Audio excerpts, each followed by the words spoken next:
ప్రశాంతంగా ఉన్నదన్నది నా బిడ్డ. అమ్మ నేను పోతున్నా అని బాగా ఏడ్చింది. నా బిడ్డ నాకు గింత అంత కూడా చెప్పకపాయే. బాపు నువ్వు ఈడ మంచిగా అనిపిస్తుంది బాపు. నాకు పెళ్లి కాకుండా మంచిగుండే బాపు. నేను చిన్న పోరు లెక్కున్నా అయిపోవే బాపు అని ఏడితే అయ్యో బిడ్డ అని నేను ఓదార్చిన కాదు బిడ్డ. అయ్యో బిడ్డ నీ మనసులున్న బాధ ఎవరికి చెప్పుకోపోతివే నా బిడ్డ. నాకెవరు ఉన్నారే బిడ్డ?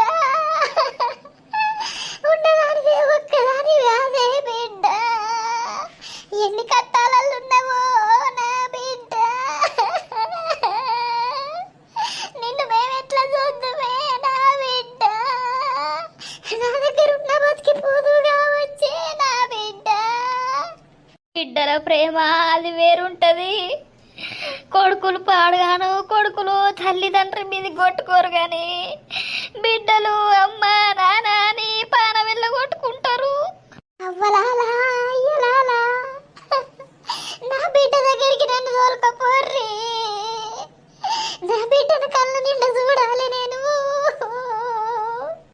ఏడవకవ్వా, నీ బిడ్డకి ఏం కాదు, మంచిగానే ఉంటది, క్షేమంగానే ఉన్నది. ఆ దొరగాడు ఏం చంపడు గాని లొంగ తీసుకుంటా అని నీ బిడ్డ ఎంబడా పడ్డాడు. వాడు నీ బిడ్డ ఒప్పుకోకపోయేసరికి నీ బిడ్డను ఎత్తుకపోయిండు. ఇక ఆ టెన్షన్ కు నీ అల్లుడుకు ఆ నొప్పొచ్చే. ఇప్పుడు హాస్పిటల్ ఉన్నాడు, మంచిగానే ఉన్నాడు, 24 గంటలు ఉండాలి అని అన్నాడు. అందుకే రాజును అక్కడ నుంచి నేను ఇప్పుడే వచ్చినవ్వా. నీ బిడ్డ చాడ దొరికింది, రేపు పొద్దుగాల రాజు పోయి తీసుకొస్తాడు. ఏడవకుర్రు మీరు. నా బిడ్డ వైపురాలవ్వా. దానికి ఆపద తెలియదు, సంపద తెలియదవ్వా. ఇంత పెద్ద కట్ట వచ్చి పాడాయే. నా రాత పాడుగాను, నా రాత మంచిగుంటే నా బిడ్డ రాత మంచిగుండు కావచ్చు.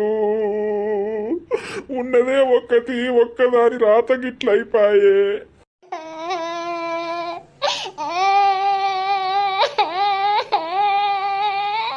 ఆగే ఏడవకే, బిడ్డ ఉన్నదని చెప్పింది కదా నర్సవ్వ.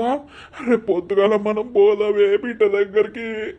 మన పానాన్ని తీసుకోమన్నావు గాని మన బిడ్డను బతికి ఇవ్వందమే. బిడ్డ ఎప్పుడు మన ఇంటికి వచ్చినప్పుడు గంతగనం ఏడవలేదయ్యా. ఈసారి బాగా ఏడ్చింది. అమ్మ నాకు బుద్ధి అయితే లేదన్న